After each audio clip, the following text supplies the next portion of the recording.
just wanted to give a quick shout out here to Tier 0 Games. They have Wave 2 cases of tins available, which will be due in November here. If you guys use What's Good 5, you will save even further beyond this number that's already presented right here, which is absolutely insanity in terms of value. These are going to be the cheapest cases of tins that you're going to get the chance to get your hands on right now. I know the set's already gone into circulation, but a lot of players look at this and they're like, oh, I can get some decent crossouts.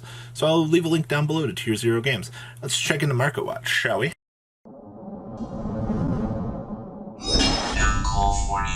Be like one of the 36.5% of you that have not smashed the love and cripple that subscribe button. Smash it today so we can get to 100K. Market Watch, ladies and gentlemen. So, what were the top 10 cards here? And we have some dummy expensive cards for you guys today. So, the review is in here for the Megatins off of TCG Player. I love how they post like the top cards of the week kind of thing here. So, top selling cards for this week. At number 10 was Ecclesia the Virtuous. Okay, so doesn't really surprise me. To be fair, everybody literally got the chance to acquire a Dogmatica package in a super easy fashion. What is it? One Ecclesia, sometimes one floor, 3 Nadir, and then X amount of punishments that you want to play for the small package, and inclusion any control deck. So that doesn't surprise me. Alright, they have fallen a little bit, but that's fine. And Emancipated Researcher, when this card's locked behind a $2 paywall now, alright? So many players wanted to play rocks now, and just kind of seeing the fact that every budget player now can have access to a massively cheaper resource pool to want to mess around with some ideas. Ladies and gentlemen, that's what you get here. Flexibility. So that doesn't surprise me. $4 Schisms. Hi, Winda. Yes, my favorite. Nothing else to say about that. The fact that Ghost Warner comes in at number 7 is kind of interesting, but to be fair, they weren't widely available. I feel like this is just kind of everybody picking up their set of hand traps. It's one kind of thing that we always notice with Yu-Gi-Oh! Players is they want to make sure that they have the right amount of cards to make sure that they can play. I always talk about make sure you have a playset of something, and a lot of players are like, I can't afford that. But on the opposite burner here, you have this now. It's like 12 bucks for a playset, and players are looking at this going, especially if Crossfit doesn't here in the near future, you know, I want to make sure that I have a set of this. Now, interesting enough here is Fusion Deployment. Now, Fusion Deployment is coming out in the structure deck here, but we've also talked about in the past that the casual side of the market will always be way more explosive than the competitive side of the market, at least in the grand scheme of things. So that doesn't surprise me here, but considering the fact that the Cyber-style structure deck is right around the corner here, ladies and gentlemen, and this was number 5 out of the Megatin, or number 6 out of the 10s. Number 5, Talents, yeah, I mean, it's a power card. Alright, steal the opponent's Dragoons, draw some cards. It's still floating about $40 effectively, so that doesn't surprise me. Now, True Light. Now, I talked about this much earlier in the market when we kind of saw this spike up, what, week after release? And I don't know, we saw it touch $5 and then we saw it push back down. I would keep an eye on this. This card does have potential to head back up, but we've got a couple rotations left on tins here to kind of watch this card do its thing. Piercing Light came in as number 3. Once again, you guys have to understand, the casual market drives right here. Alright, number 4, number 3. Yeah, I mean, new cards, new strategies. Okay. Zeus at number 2. You know how many people wanted this card to be more widely available? And we finally got it. About time. And Magician's Salvation here, coming in at the $3.40 mark. Hey, once again, the casual market does its thing, ladies and gentlemen. So, nothing... Anybody shocked about that? Anybody? No. This doesn't surprise me at all, actually. Seeing all of the new cards at the top, yep. It's supposed to be the way it looks. By the way, Crossout Destiny wasn't anywhere near in the top 10, by the way, if you didn't notice that. That's, wow. Somebody actually bought some for $25. Oh, man, they bought the Korean ones. Yikers! That's not gonna go well. Yeah. So what was it, like a day ago? These were touching down to $78, and it looks like, you know, those new sellers. Yeah, it looks like we're reversing course back up. I can't really say that I'm surprised about that, because, I mean, it's still 142 listings. Only 60 copies of Talents on the market. A little bit of a yikes. Nadirs, good chunk of those. Zeus's, still a good chunk of those. Ice Dragon Prisons, $15.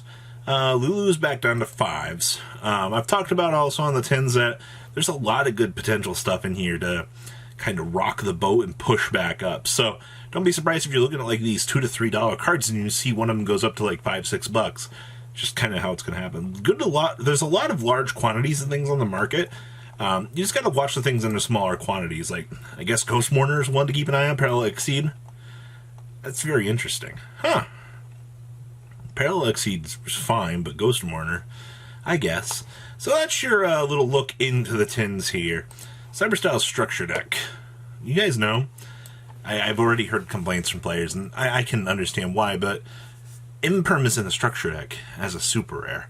Alright, you guys remember the last time we had this happen, right? Hi, I'm Ash Blossom and Joy Spring. Hi, I'm the Salaman Great Structure Deck. Alright? I get it. Alright? People want these to be cheap and affordable. If you can find them at $10, get them. But right now the market is $20 or bust, effectively. So, yeah. $14 on Imperms, by the way. Just try to go find the decks. The rest of everything in here, $1, $2. But that's just people doing what they're doing on the market. So yeah, I just wanted to show that right now the decks are a little bit more expensive. Just to be a little bit patient with that. We'll see how that goes. All right, Rongo Bongo. So for those of you that don't know, there's talk about this card being a generic Exceed monster that can banish Destroy Phoenix Enforcer out of the opponent's graveyard, because it literally says target one card in your opponent's graveyard. You can only use this effect of Wrong or Minia once per turn, or excuse me, up to twice per turn, and then you get to detach. It can also equip onto a monster and give an extra 1200 boost, but it is effectively a or an Exceed monster that just gives you the ability to take care of, you know, Mr. Destroy Phoenix Enforcer from coming back. You're locked behind, yeah, $15. Lumina, no. Rares are $2 right now. For the most part, though, you're going to have to look at like the tech options here as we do go forward here. I understand that, yes, we do have Dark Dragoon still, and you guys have to understand that Destroy Phoenix Enforcer will find his place in the meta. Both will coexist. That's not like some big, wacky, crazy secret out here.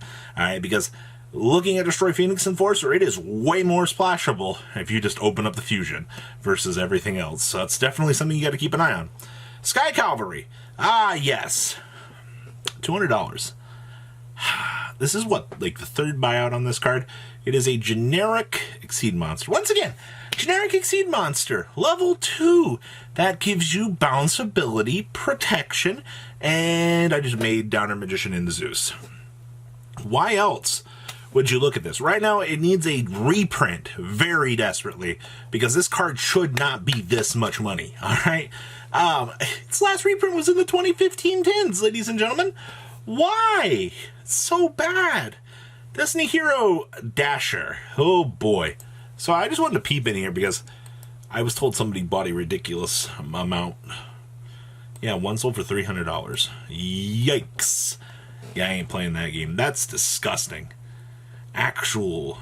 Wow. Somebody actually paid $300 for a Dasher. $250 for light playback here. Holy moly. $290, $320. Yikes. Okay. We covered this on Friday, but I just wanted to once again, I was hoping these would go down. They're still $7 frickin' right now. What in the actual crap? Well, it's what happens when you don't reprint key cards. Danger Nessie. Only 28 listings of these, by the way, on the market. $23, $24, $23. Yeah. Yeah, we're at $25. We are heading on up here. Yeah, we're topping about $25 for Nessie. Okay. Chaos Space, just pay attention. Ladies and gentlemen, we only have 49 copies left, and we are already heading up to the $9 to $10 mark. Eee. Secret Fog Blades, $11. $10, $11. No surprise there. $3 Ultras. Yeah. Looks pretty normal. Dimensional Barrier. We talked about this being one of the power cards you're going to want to find yourself picking out to make sure you have first dead copies of. Yeah, looks like we are pushing on up here. $10, $11 down there for the very few light plays. We're hitting 13. Yeah, $14. I'd make sure I had a nice set of these. You can get plenty of cheaper versions, but that's what's available. Final Ligma is at $7 right now. Can't really say that, you know, shouldn't keep an eye on this, but I would definitely do that. It's so stupid. 22 listings available. Verte Anaconda, only 22 Vertes on the market right now. Yikers. Yeah, and then we're hitting up to $70 freaking dollars. Wow, we just reset back up to 70. That's disgusting. Arch Nemesis Escantos is still an $8 card. Okay. Clear Vice Dragon. Ah, yes. A Sovar. $50. Okay, sure. Sure, man. It's Sovar. First edition. The two things that you don't want to see. There's $50. Oh, no. Are these really more now? Oh, my God. $74 for first ed Clear Vice Dragon. No, thanks. And Dugaris, the Timeless, is still $15. Huh. So guys, what do you think about today's market? Please leave a comment down below. Tell me what you guys think. Smash that little crap out, subscribe, and see you guys on this on more awesome content. I'll see your beautiful faces back here later on. Do some more cool awesome content. Peace out, guys. Have a good one. Thank you, patrons, for making the ride never truly end. Without you guys' support, well, I would probably be doing Truffle Shuffle videos for a living. Guys, please check out VanCole40 for all of your Cardfight Vanguard content brought to you by MCole40. And if you are looking to pick up singles, check out mcolegames.com for your trading card game needs. Thanks for watching, everybody.